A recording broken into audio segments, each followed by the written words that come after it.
Hello friends, this is Rohidiba. Welcome to Rohidiba classes. I hope all are good friends. आज हम करेंगे अपना exercise 8.1 का क्वेश्चन नंबर 3। हमें क्या गिवन है? समांतर चतुर्भुज ए बी सी डी का विकर्ण ए सी कोण ए को समद्विभाजित करता है। यह हमें क्या दे रखा है? समांतर चतुर्भुज A B C D given है। इसका विकर्ण ए सी एंगल ए को समद्विभाजित करता है। मीन्स एंगल ए क्या हो रहा है? दो इक्वल पार्ट्स में डिवाइड हो रहा है। ये एंगल इस एंगल के इक्वल है। हमें सिद्ध करना है ए सी क्या कर रहा है? एंगल ए को समद्विभाजित कर रहा है, तो एंगल सी को भी समद्विभाजित करता है। नेक्स्ट सेकंड पार्ट है हमारा ए बी सी डी एक समचतुर्भुज है। Means A B C D की चारों भुजाएं एक बराबर है, ये हमें सिद्ध करना है। तो यहाँ सबसे पहले हम अपनी हेडिंग डालेंगे दिया है। दिया है में क्या है? समांतर चतुर्भुज ए बी सी डी का विकर्ण ए सी एंगल ए को समद्विभाजित करता है, यह हमें दे रखा है। सेम लिख देंगे हम, समांतर चतुर्भुज ए बी सी डी का विकर्ण ए सी एंगल ए को समद्विभाजित करता है, यह हमें दिया है। नेक्स्ट हेडिंग डालेंगे सिद्ध करना है।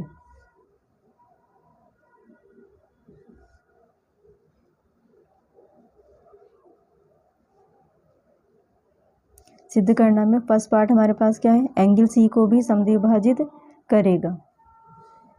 Angle A C angle C को भी समद्विभाजित करता है।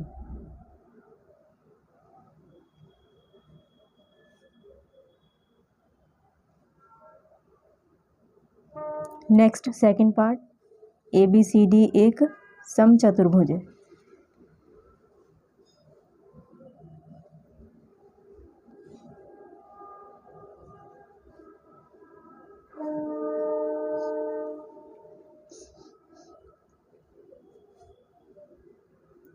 समचतुर्भुज है का मतलब क्या है? कि चारों भुजाएं इसकी एक बराबर है। A B equal to B C equal to C D equal to A D. तो यहाँ पर अगर आप चाहें तो लिख सकते हैं A B equal to B C equal to C D equal to A D. ये हम सेकंड पार्ट में प्रूफ करेंगे। नेक्स्ट हेडिंग डालेंगे हम सॉल्यूशन।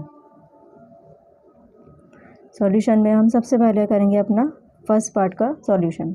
फर्स्ट पार्ट में ए बी किसके समांतर है? हमारी सी डी के समांतर है। और ए सी क्या है? एक तिर्यक रेखा इन्हें प्रतिच्छेद करती है। मीन्स ए बी और सी डी को तिर्यक रेखा ए सी क्या करती है? काटती है।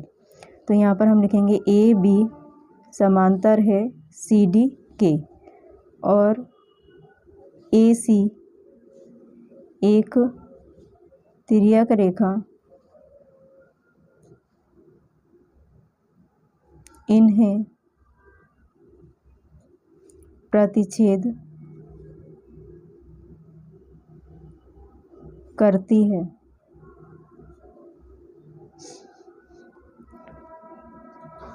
तो यहाँ पर हम नाम देंगे इसे एंगल 1, ये रहा हमारा एंगल 2। नेक्स्ट ये रहा हमारा एंगल 3, और ये हमारा एंगल 4।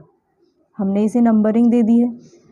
तो यहाँ पर हम लिखेंगे जब A B A D C के समांतर है और ए सी क्या है? एक तिर्यक रेखा है, तो इनके एकांतर कोण आपस में कैसे होंगे? बराबर होंगे। तो एंगल 1 किसके इक्वल हो जाएगा? एंगल 3 के।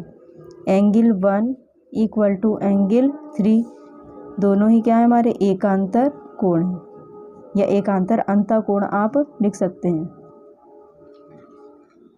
क्योंकि ये क्या है? समांतर चतुर्भुज के अंदर है। Next angle 2 equal to angle 4, एकांतर अंतःकोण है जो आपस में क्या है? बराबर है। इसे कहेंगे इक्वेशन नंबर 1, और ये रही हमारी इक्वेशन नंबर 2। ए सी क्या कर रही है? एंगल ए को समद्विभाजित करता है। तो एंगल 1 इक्वल टू एंगल 2, दोनों एंगल आपस में कैसे हैं? बराबर है। तो यहाँ हम लिखेंगे ए सी एंगल ए को समद्विभाजित करता है। समद्विभाजित कर रहा है, तो एंगल 1 इक्वल टू एंगल 2 ये हमें दिया है। यहाँ दे रखा है कि AC एंगल A को समद्विभाजित करता है।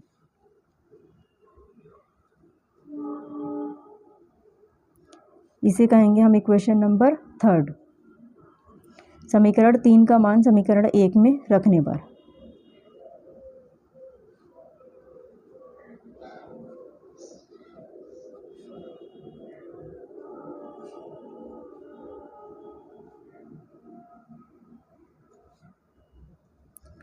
तो एंगल 1 की प्लेस पर हम क्या रख देंगे, एंगल 2 इक्वेशन नंबर 1 में। तो यहाँ हम लिखेंगे एंगल 2 इक्वल टू एंगल 3, ये इक्वेशन नंबर 1 है हमारी। और इक्वेशन नंबर 2 हम एज इट इज़ कॉपी करेंगे, angle 2 equal to angle 4। Angle समीकरण 1 और 2 से हम क्या कह सकते हैं कि लेफ्ट साइड हमारी इक्वल है, तो right side is also equal. समीकरण 1 व 2 से लेफ्ट साइड बराबर है, तो राइट साइड भी हमारी क्या हो जाएगी, बराबर। Angle 3 equal to angle 4। Angle C भी क्या हो गया, AC क्या कर रहा है, एंगल सी को समद्विभाजित कर रहा है, क्योंकि एंगल 3 इक्वल टू एंगल 4 हमारे पास आ चुका है। फर्स्ट पार्ट का हमारा सॉल्यूशन हो चुका है।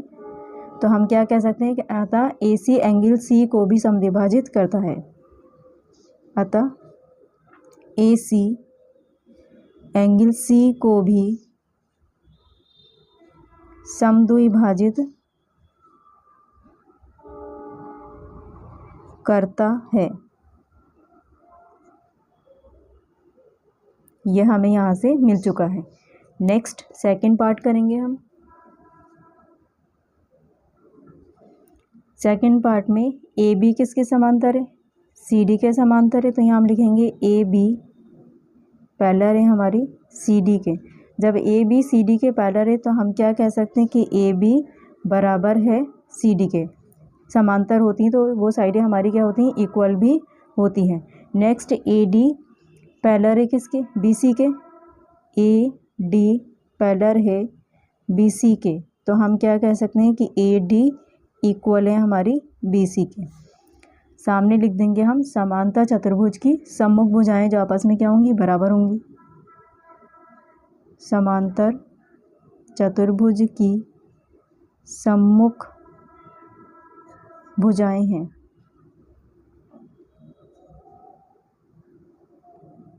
सम्मुख भुजाएं समांतर भी होती हैं और इक्वल भी होती हैं। नेक्स्ट हम लिखेंगे इसी प्रकार। अब हम क्या कह सकते हैं कि AB इक्वल है हमारी BC के। AB equal to BC। जब AB BC के बराबर है तो BC किसके इक्वल है, हमारी AD के। और AB किसके इक्वल है, CD के। Equal to CD। 4 साइड्स हमारी क्या हो गई, इक्वल हो गई। तो अब हम क्या कह सकते हैं, लास्ट लाइन हमारी, अतः ABCD एक समचतुर्भुज है। अतः ABCD एक समचतुर्भुज है। और यही हमें सेकंड पार्ट में प्रूफ करना था। यहाँ पर क्वेश्चन नंबर 3 हमारा कंप्लीट हुआ। फ्रेंड्स, वीडियो आपको पसंद आया तो प्लीज़ लाइक शेयर सब्सक्राइब कर दीजिएगा। और अगर आपको कोई भी डाउट या प्रॉब्लम हो तो आप हमें कमेंट बॉक्स में कमेंट कर सकते हैं। मिलते हैं नेक्स्ट वीडियो में नेक्स्ट क्वेश्चन के साथ में। Thank you so much for watching video.